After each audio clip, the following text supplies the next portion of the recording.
Assalamualaikum warahmatullahi wabarakatuh. Berjumpa lagi ya dengan saya di channel ini. Apa kabar semuanya? Semoga selalu sehat, dilancarkan rezekinya, dimudahkan segala urusannya ya. Amin. Nah, di video kali ini saya akan berbagi informasi terbaru terkait aturan terbaru pencairan bantuan PKH untuk tahap 4 tahun 2024. Kira-kira ada aturan terbaru seperti apa ya? Maka dari itu simak terus videonya sampai selesai agar supaya tidak gagal paham dalam menyerap informasinya.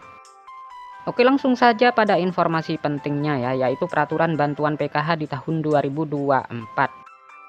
Nah, untuk para KPM PKH dimanapun kalian berada, jadi di tahun 2024 ini ada aturan terbaru ya mengenai pencairan bantuan PKH. Di mana untuk pencairan bantuan PKH di tahun 2024 ini itu masih sama ya, ada yang melalui kartu KKS, ada juga yang melalui kantor pos Indonesia. Dan nominalnya pun bisa berbeda-beda ya, tergantung komponen yang dimiliki. Selain itu juga sudah ada peraturan yang sudah ditetapkan dalam hal pencairan PKH di tahun 2024. Jadi untuk bantuan PKH itu adalah bantuan bersyarat ya, jadi harus memiliki komponen PKH seperti anak balita, kemudian anak sekolah SD, SMP maupun anak sekolah SMA. Kemudian penyandang disabilitas dan juga komponen PKH lansia serta komponen ibu hamil.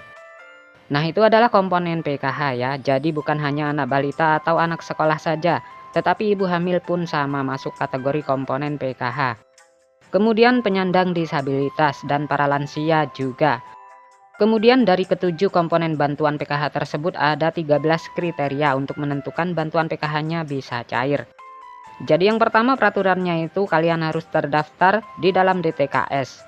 Jadi mulai dari anak balita, anak SD, ibu hamil, kemudian anak SMP, anak SMA, penyandang disabilitas, dan lansia tersebut harus masuk di dalam DTKS dan aktif sebagai penerima bantuan PKH. Kemudian peraturan yang kedua, di dalam keluarga maksimal hanya 4 komponen saja ya yang masuk ke dalam pencairan bantuan PKH. Jadi maksimalnya itu adalah 4 komponen. Jadi tidak bisa semua 7 komponen didapatkan ya. Kemudian peraturan yang selanjutnya, prioritas bantuan PKH yang memiliki komponen datanya itu harus aktif dan padan antara di DTKS dengan Dukcapil.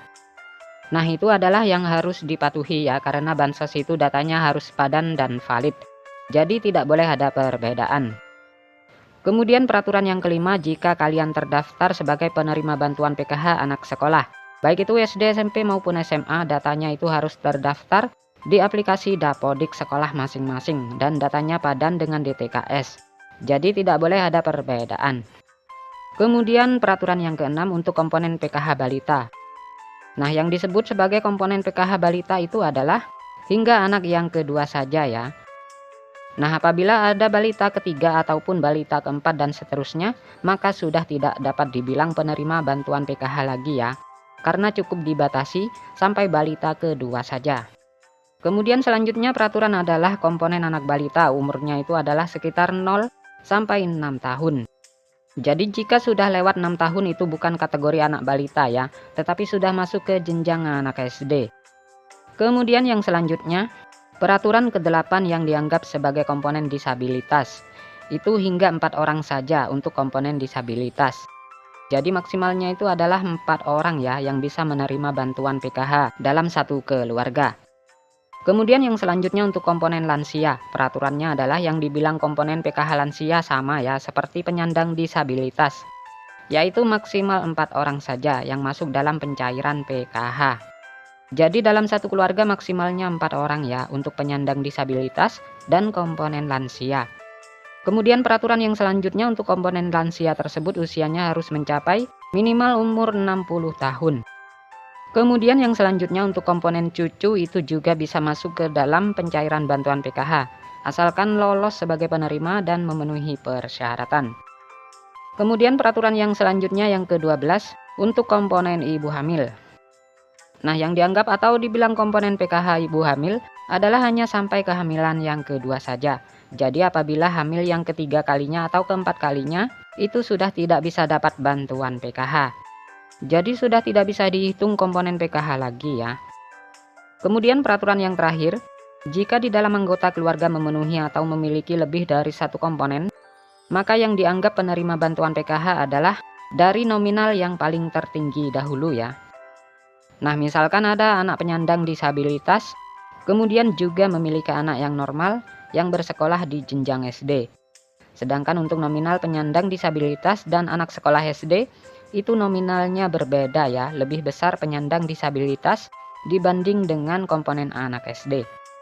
Maka yang masuk komponen PKH adalah komponen disabilitas yang didahulukan. Jadi sudah jelas ya, itu adalah peraturan bantuan PKH di tahun 2024 ini.